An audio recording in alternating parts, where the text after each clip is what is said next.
Assalamualaikum warahmatullahi wabarakatuh. Perkenalkan, nama saya Panji Amangkujati dengan NIM 666123142. Di sini saya akan menjelaskan dan menganalisis artikel dari Bu Ayuning Budiati dengan judul Implementasi Penyelenggaraan Pariwisata dalam Peningkatan Pendapatan Asli Daerah atau PAD dengan studi kasus kawasan Sawarna Kabupaten Lebak.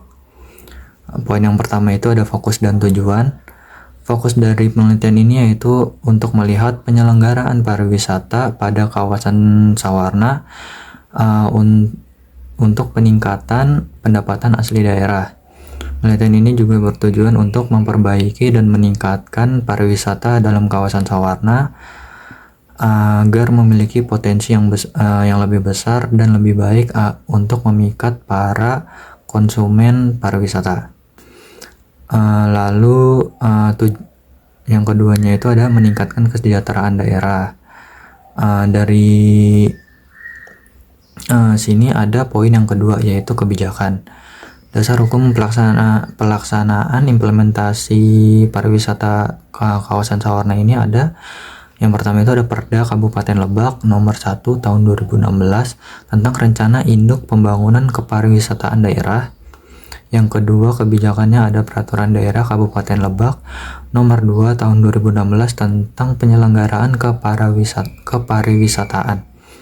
Lalu yang poin ketiga itu ada tantangan.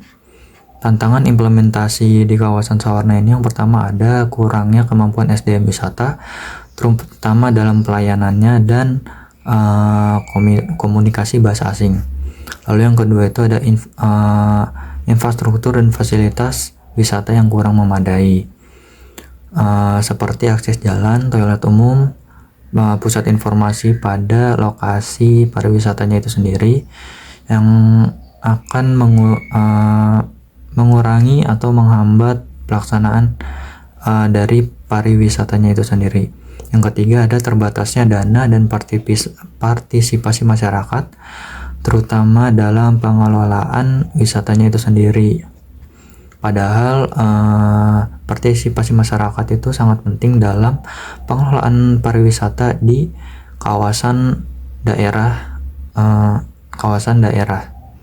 untuk meningkatkan pendapatan daerah lokasi daerah tersebut. Lalu yang keempat itu belum adanya aturan teknis berupa peraturan bupati sehingga kebijakan belum dapat dijalankan secara maksimal karena belum adanya peraturan teknis untuk pelaksanaan pariwisatanya itu sendiri. Yang keempat itu ada solusi. Yang pertama solusinya itu ada peningkatan kompetensi SDM melalui pelatihan pelayanan wisata, keamanan wisata, dan pelatihan dasar untuk bahasa asing. Lalu yang kedua itu ada penambahan dan perbaikan infrastruktur dan fasilitas penunjang wisata seperti jalan akses, toilet, tempat sampah, dan papan informasi atau pusat informasi agar pelanggan atau wisatawan itu tahu informasi-informasi pada lokasi wisata tersebut. Lalu yang ketiga ada digitalisasi sistem pariwisata.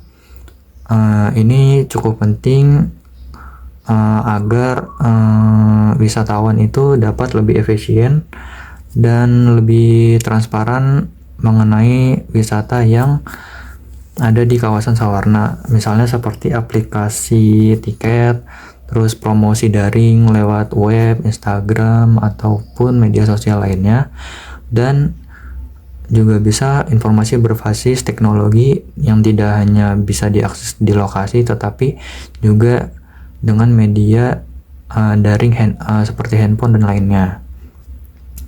Jadi cukup sekian penjelasan dan analisis saya mengenai artikel Bu Ayuning Budiati. Kurang lebihnya mohon maaf. Wassalamualaikum warahmatullahi wabarakatuh.